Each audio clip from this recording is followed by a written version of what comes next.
and I like the trees. Smoke so much weed you wouldn't believe, and I get more ass than a toilet. So can someone please tell me what H3H3 did to Keemstar while I was gone? Because I know they had like this big war a few months ago, but I really never looked like too much into it. Like, I'll be honest, I never really watched either of their videos. H3H3 really hates Keemstar. Like, holy shit, dude. Like, I used to think he hates me, and he definitely hates me, but I mean, there really is no comparison. Dude, he really hates Keemstar, and I don't even know why. Like, let me give you guys just a little bit of perspective just behind the scenes, right? If you wanted to look at the commentary community as like a BR game, and you wanted to like rate everyone's performance based on how much money they made, yeah, no one wants to admit it, but H3H3 definitely took the dub. He definitely made the most money, which is kind of ironic. Anyways, though, what the fuck did Keemstar actually do to H3H3, man? Because, man, I'm still not watching his, like, 4-hour-long, like, video series on Keemstar, but he's not doing that for views or money. He's loaded. He doesn't need that shit. And, I mean, I could be wrong on this, and some people would disagree with me, but I don't think he made those videos for views either, which is really unique, man. I mean, a lot of the times when people make videos on other people, there are some, like, sincere opinions about, you know, the other person and whatnot, but usually it's under the mask of, obviously everyone wants to get views and whatnot, right? Like, that's the main driving force. I don't think that there's that many times where someone genuinely hates another person. I mean, don't get me wrong, I think this is the case, like, 80-90% of the time. There are a few cases where someone just really hates the other person. I've definitely made a few of those videos, but not that many, you know? Like, for example, like FouseyTube and shit like that. Dude, I don't fucking hate FouseyTube. Why would I hate FouseyTube? Seriously, he made a few fake pranks. Why would I be that mad about FouseyTube? Last time I ended up streaming, I ended up hosting him. It's really not that personal, and I think that a lot of people that watch my videos think that, you know, it's way more personal, or at least some of the videos I've made have come off like it's a lot more personal than it really is, but yeah, that's not always the case. But with Keemstar and H3H3, it's definitely personal. And I don't even know why. That's what I've been trying to find out. I asked so many people, and they're like, oh, Keemstar was being rude to him on Twitter. It's like, what the fuck? Keemstar's been rude to everyone on Twitter. What the fuck did he say? What did he do that, like, made this man want... Dude, if you watch that video, I don't even think that video is so much for the viewer. I genuinely... And I haven't watched all of them. I've only seen clips. But I think that video is more for, like, the YouTube staff. I think he was straight up not even trying to cancel him. I think he was trying to get him banned. I don't even know why, too. Like, I need to find, like, a timeline or some shit, because clearly some shit went down right around the time I left or during my absence, because shit was really different when I was still here. I think they were, like, friends somewhat, and they definitely are not friends now. Like, that was not just a quick little backstab for views. He was not pulling a Leafy. That dude, they don't like each other. There's some personal shit going on. Maybe it's behind the scenes and I just don't know about it. Maybe it's just... Maybe Keemstar just fucked with him, like, it's just a bunch of small splinters, right? Just like he trolled him for so long that he just snapped. Or, who knows, man. But, man... I never thought I would say this, but I think H3H3 actually hates Keemstar more than me. Maybe. Actually, no, I'm not convinced. YouTube drama is like this funny thing, dude, because it's so petty, you know, like on the surface level, right? But, man, the hype is just, like, unreal, right? Like, people love the idea of, like, this guy ended this guy, right? Like, I remember when I quit, so many people, oh, it was this that killed Leafy.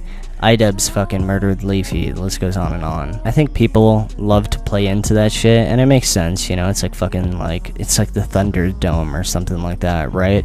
But I don't think YouTubers, like, careers are killed like that. A lot of the times when people have drama with each other, they end up both getting more views.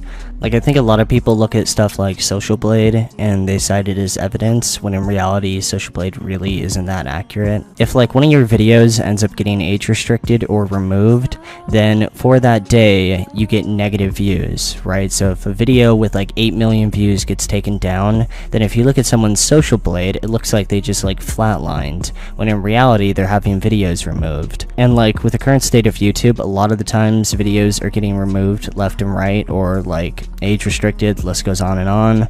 So not only does that like fuck up the monthly views, but on top of that, it obviously fucks up like the long-term graph. Like if you look at my chart back in like 2016, it looks a lot more like dramatic than it really is, because around the time where it started like nose crashing, that was when the yellow check mark came in and YouTube started clamping down on like edgy humor. I mean, if you look at most charts, there's definitely a pattern around that time period because the algorithm changed and whatnot. But to give her the benefit of the doubt, let's look at her stats to see if there's any signs that YouTube has been fiddling with them behind the scenes. After all, they have been caught doing similar things in the past. Firstly, let's look at a channel that we are pretty positive has been shadow banned in the past so we can compare those stats to hers. Leafy is here. In 2016, there were alleged leaked emails from higher-ups at YouTube discussing channels they didn't like that should be silenced. The most notable of these examples was Leafy. Shortly after these emails were sent out, his meteoric rise on YouTube was abruptly stopped for seemingly no reason. His views dropped by 90% in only 4 months. Now that we know what a shadow banned person's social blade looks like... Alright, so I haven't seen anything about emails, but holy fuck, now I'm like reconsidering everything I just said. If I had to be honest though, I think it's way more transparent than people think. I do think that YouTube doesn't like certain types of content, but I don't think it's as like mysterious and like, you know, a bunch of dudes like in a back alley discussing this than most people would give YouTube credit for. I think a lot of the times they don't want like something like edgy content, so they start like taking down videos in the masses and obviously just kind of creating an environment that is a bit difficult to survive in and whatnot. And this is like, I think, added in with just like algorithm changes that kind of target like groups of content, but obviously like no one knows. This is just like my opinion on it. I know this isn't the exciting or fucking dramatic approach, but I think with so many people putting so much emphasis on like reputation and stuff like that, not enough people put emphasis on the fact that, I mean, you're talking about the influx of like millions and millions of people on a video sharing website where tons of people can upload anything they want. Where people go and what type of content they actually watch, I think is way more like algorithm based than like reputation based. And I mean, don't get me wrong, there might be like an element of it. I might just be like autistic or something, but I think that, you know, which videos actually show up in viewers recommended, you know, box or whatever you want to call it, is obviously a huge deal and a bigger deciding factor than negative videos being uploaded on different channels and stuff like that. Like, this is definitely another unpopular opinion, but okay, I feel like most people would agree that the most extreme case of this is definitely Basherverse and Keemstar.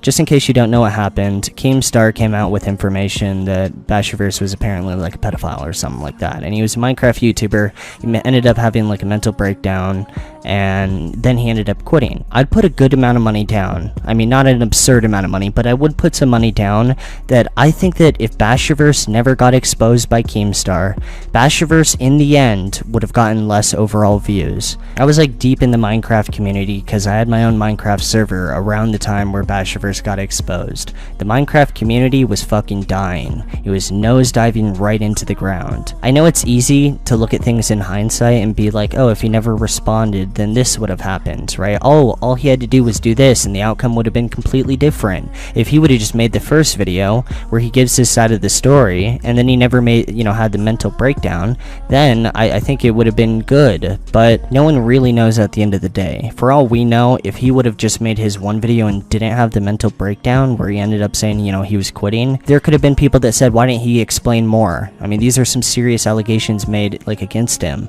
He should have went into more detail. Or if he never even got in the drama in the first place, he could have just like slowly dwindled off like most of the other Minecraft YouTubers. I mean, look at their channels today, they're not doing that good. I think it's pretty obvious to say that Keemstar had an effect on him deciding to not upload. I mean, he made a video screaming at the camera like, you know, I think he was like implying he was gonna fucking kill himself. So obviously there's that element, but I don't really care about like the emotional element. I'm just talking about, if you look at the entire situation on paper, I think that he would have roughly ended up in the same place regardless. And I know that sounds like a little bit cold, but whatever, man. You want me to sit here and rant about the fucking emotional waves of being a YouTuber? It's not that emotional, man. You make videos, some people watch it, some people don't. I mean, it's really all it is. I don't think that there's that much of a conflict in interest. Anyways, though, you guys like the last video where it's just kind of unfiltered? I actually don't mind making some of these videos. I get to talk about some of the stuff I don't mind talking about. But I'm gonna go get some food. I appreciate all the support, and yeah. Good luck, everybody. Peace.